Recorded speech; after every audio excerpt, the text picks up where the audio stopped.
If you're a speaker looking to monetize their expertise in many different avenues here in 2026, let's talk about a few different ways that you can start to frame what you speak about in ways that speak to what people are actually nervous about within their organizations. So what corporate trainers and corporate people are hiring for, particularly in 2026, are around the themes of the stress and anxiety that's in their organizations, particularly when it talks about burnout. And we talk about boundaries and psychological safety, and then we talk about communication. So let's talk about burnout, and it's things that you could speak about in this space of employee burnout. Corporations and leaders are trying to figure out how to deal with this stress of burnout within their employees. Because there's been so many dramatic changes within their organization with adapting to the AI needs of their organization and this constant learning that needs to happen. Also figuring out how to adapt to a new marketing world.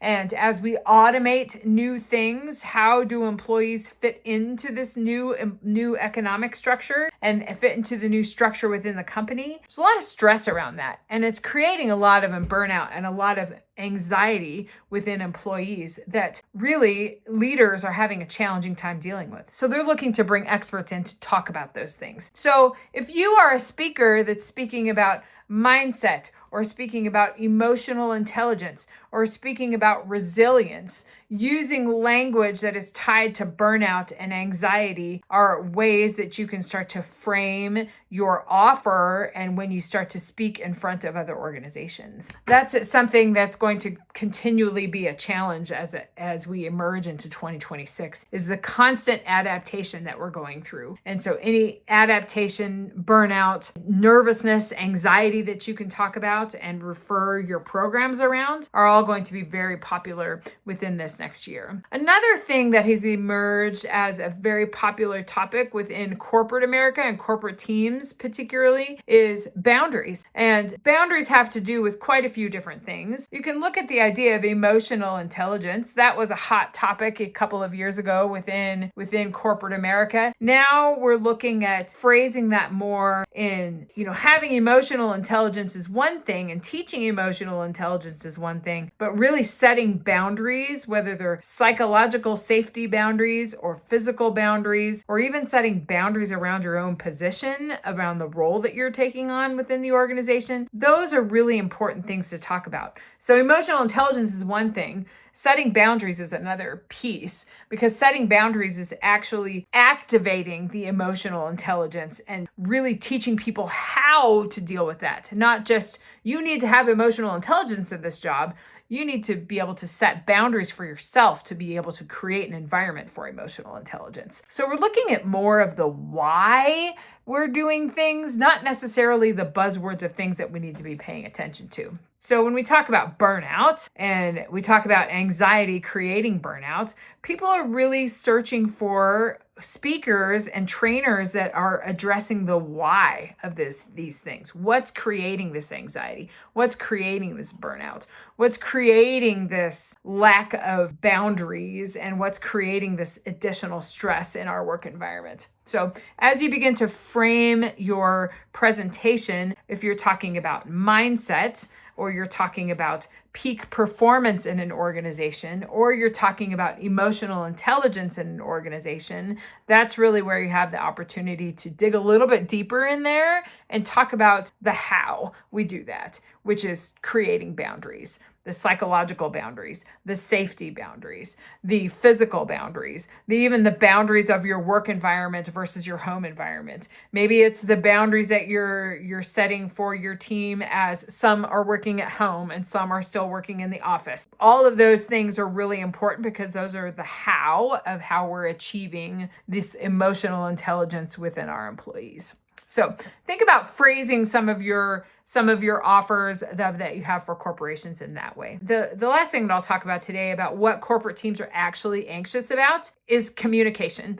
And we're not talking about communication that sending an email and using AI. We're talking about human communication. And leaders are nervous about this for a few reasons, because the age that we're in and what we have experienced, particularly the shift over the past 10 years, has been this dramatic shift toward using technology and using now AI for our communication. What that is doing is it's putting almost a reliance on that. And that's what we're used to. That's how we have created this whole environment to be able to sustain within an organization. And it's really taken away our ability. It's not taken away our ability, but it's really shifted our ability to actually communicate with one another and to solve problems together and to actually ask questions to other people and create relationships with other people and to work as a team. It's really affected that. And it's created a dramatic change. I taught in the college environment for a long time, and I saw the change begin to happen in the past decade. I thought happen and how it actually affected people.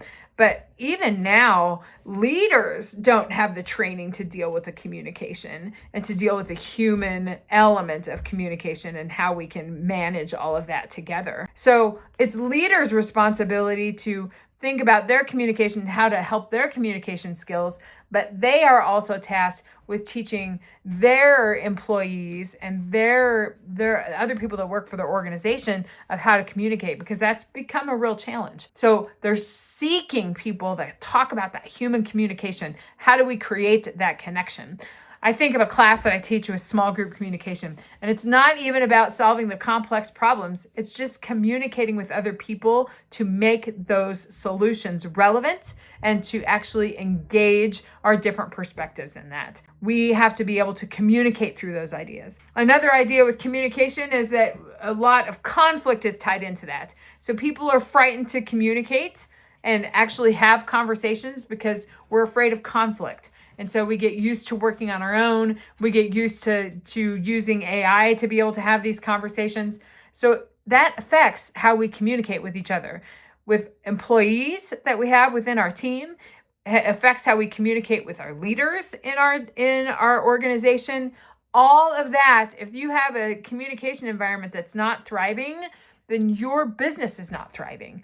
So companies are really seeking for that human communication element. If you can involve that in some of your proposals, then that is to elevate the decision making and to elevate how you are actually performing within a business. That's going to help you stand out with your ideas and how you can engage in more audiences. So think about how you're going to differentiate your own proposals and put your proposals in a way that is relevant and is talking about the things that they're actually speaking about in corporations with people. And that's burnout, boundaries, and communication. Involve that in your proposals, and your likelihood for getting your proposals accepted go way up. So I'm here to be your cheerleader. Talk about communication. Talk about how to position yourself better as a speaker, because the more great ideas that we have out there, the more that we're going to make a better impact in this world.